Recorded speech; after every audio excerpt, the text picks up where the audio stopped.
Hello, Genesis family. Pastor Suzanne here with some encouragement for us as we head into this weekend.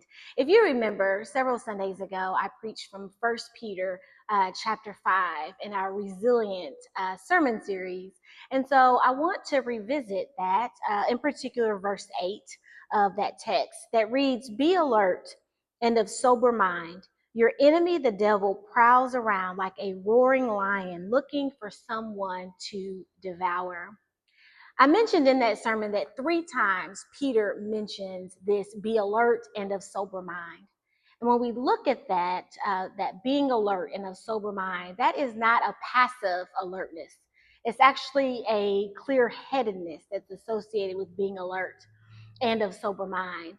And it also entails a watchfulness. It's not a passive watchfulness, but actually more of an active watchfulness, a more vigilant watchfulness. And so the first time that he calls us to be alert and of sober mind is so that we would have hope. The second time he mentions be alert and of sober mind is so that we can pray. And the third time, as mentioned in verse 8, be alert and of sober mind so that we will resist the schemes of the enemy, who we know seeks to kill, steal, and destroy. He seeks someone to devour.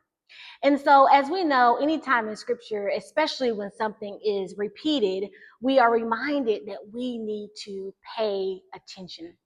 So I invite us to remember this today, to be alert and sober-minded, to be watchful, to be attentive to not be asleep, so that we can hope, so that we can pray, and so that we can resist the schemes of the enemy.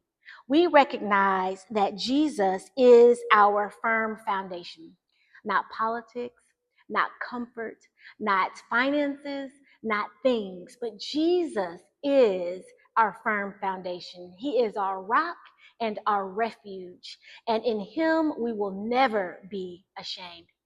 So as you go into this week, I invite you to remember to be alert and of sober mind, which also means to be clear-headed and watchful.